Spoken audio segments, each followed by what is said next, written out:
And I've recited one of the hadiths of the Prophet sallallahu ta'ala alayhi wa sallam in which he is mentioning an-nikah min sunnati faman rabiba an sunnati falaysa minni. That the Prophet sallallahu ta'ala alayhi wa sallam is mentioning in this hadith, this nikah is my sunnah. And this is not the sunnah of the Prophet alayhi salam, but this is the sunnah from Adam alayhi salam, and it's going to be the sunnah till the last person who is going to come on the surface of the earth. So it is a great sunnah indeed, in which Allah subhanahu wa ta'ala has commanded the believers and the human being to get married and start your life, according to the commandment of Allah subhanahu wa ta'ala in a good manner. As we all know that, it is one of the great need of a human being to get married. And Allah subhanahu wa ta'ala has kept some of the needs which is very, very important, that a person, he cannot stay without that. And Allah subhanahu wa ta'ala is the creator of the whole universe. He is the creator of the human being, and He knows what is best for the human being. So we know that the first need of the human being is that we have to have, the food, the sustenance that we are looking for. And every man, every woman, every human being they are looking for. And this is also the Prophet sallallahu ta'ala is mentioning, that a person, he is leaving his house to look for his job, and is going to fulfill his responsibility. So this is also a kind of sadaqah, it is also a kind of charity. That he leaves his house in the morning and comes in the afternoon, and he is walking, in the commandment of Allah subhanahu wa ta'ala. So this walking is also kind of charity, that he is going to feed his family. So this is the basic need of a human being. And the second need of a human being is the clothes, that we have to cover ourselves. And Allah subhanahu wa ta'ala has mentioned in the Quran that these clothes by which we try to beautify ourselves and make our appearance good in front of everyone. So this is also the second need, the clothes that we wear. And the third need that Allah subhanahu wa ta'ala has kept for the human being is the shelter, that we have to have our house, a shelter, a place where we can stay peacefully with our families. And the fourth need Allah subhanahu wa ta'ala has kept in the human being is nikah. And this is a great need as well. And Allah subhanahu wa ta'ala has made a way which is halal for a human being to get into nikah. And that is nikah, the way that the Prophet sallallahu ta'ala has taught us. To fulfill our needs, it is not that Rahabaniya in Islam, that we stay away like the previous nations, the previous ummah. They used to say that we are not going to get married, we are only going to worship Allah subhanahu wa ta'ala, we are only going to worship the God. As three Sahaba ridwanullahi ta'ala alayhim ajma'in, they came to the Prophet alayhi salam. And one of them, he said that, "O Prophet of Allah, from today I'm not going to eat anything. I'm going to fast and fast and fast. And I'm not going to break my fast, because we are sinners and we have got a lot of sins. So I just want to devote my life in the service of Allah subhanahu wa ta'ala." So he said that I'm going to fast and I'm not going to break my fast. The second Sahabi came and he said to the Prophet alayhi salam, "O Prophet of Allah, I'm not going to sleep. I'm going to wake a whole night. And I'm going to be in the service of Allah subhanahu wa ta'ala. And I'm going to pray, I'm going to worship Allah subhanahu wa ta'ala." And the third one came, he said that, "O Prophet of Allah, I'm not going to get married. Because if I get married, I'm going to have other responsibilities. Like I have to take care of my family, I have to take care of my children and my siblings and everyone." So he said that I'm not going to get married. So the Prophet sallallahu alaihi wasallam, after hearing all these three, he mentioned that I'm also a human being. I'm also a bashar, like you people. But I used to fast, I used to break my fast.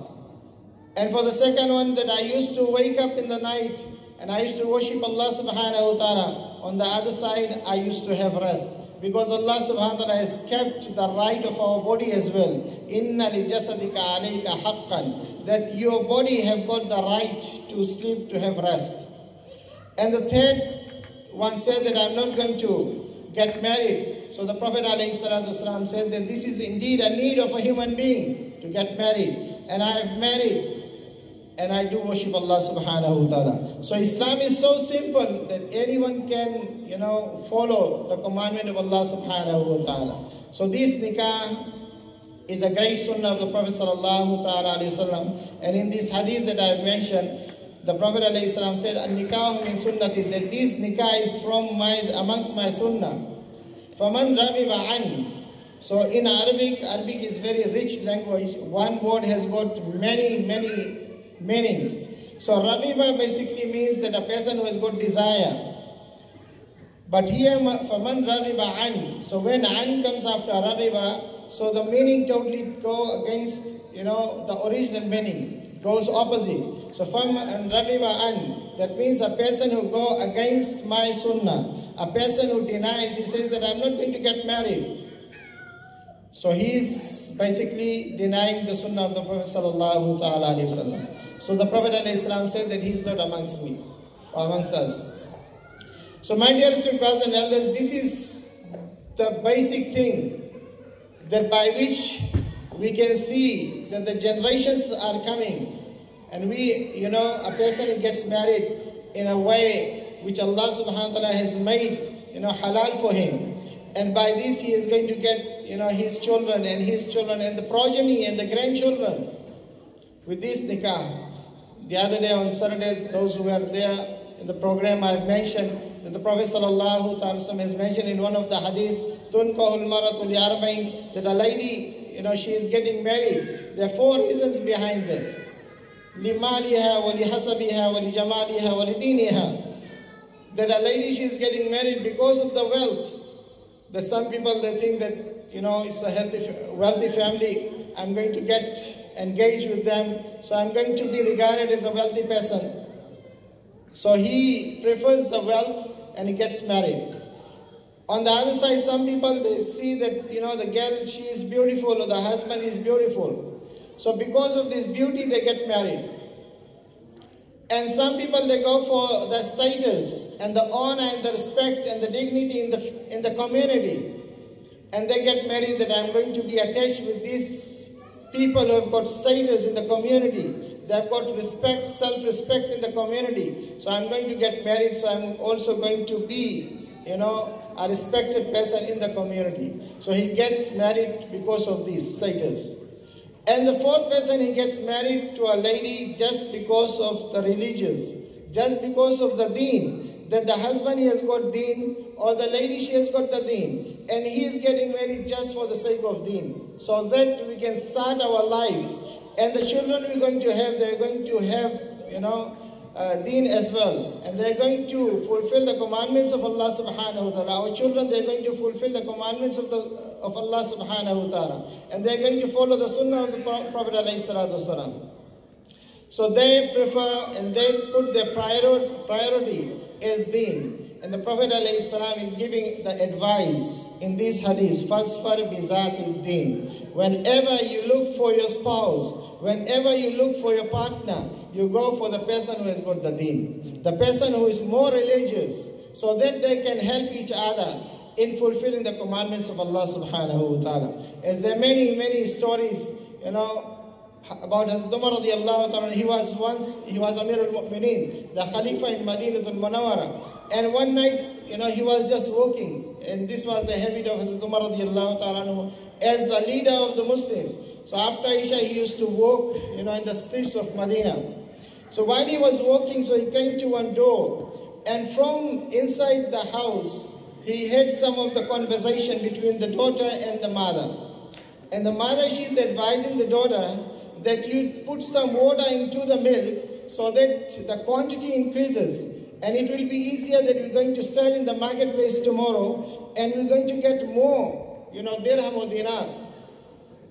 So the lady, the daughter, she said, "Oh mother, you know that Amir al-Mu'mineen, Umar ibn Khattab radiallahu ta'ala has stopped us from doing this. And he has said, the hadith of the Prophet alayhi salatu wasalam, "Man ghashya falaysa minna." A person who cheats, a person who deceives, he's not from Islam, he's not a Muslim.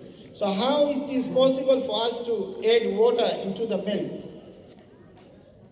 So I'm not going to do it. So Hazrat Umar radiallahu anhu, he had this conversation. And in the morning he sent, one of his messengers to the house, and he said that I just want to do my son's nikah to the girl. And they got married, and from them, Allah subhanahu wa ta'ala has given, the children. And amongst them, we know that the 5th Khalifa of Islam was Umar bin Abdul Aziz rahmatullah alayhi. So we try to prefer deen in all our, aspect of our life. If we put deen and religion in front, Allah subhanahu wa ta'ala is going to give a prosperous life. And Allah subhanahu wa ta'ala says, Allah bidhikrillahi tatma'innul qulub. Allah in Arabic is telling something, warning you, something, a great thing. Allah subhanahu wa ta'ala is telling you. It has got a lot of importance in that. Allah bidhikrillahi tatma'innul qulub. That in the remembrance of Allah subhanahu wa ta'ala, we going back to Allah subhanahu wa ta'ala, there is tranquility of the heart, there is peace in our heart. And we all are looking for the peace. No one wants trouble, no one wants difficulty, no one wants problem. And Islam says, that deen is very simple, that anyone from any part of the world, any land, any country, it is easy for him to follow Islam.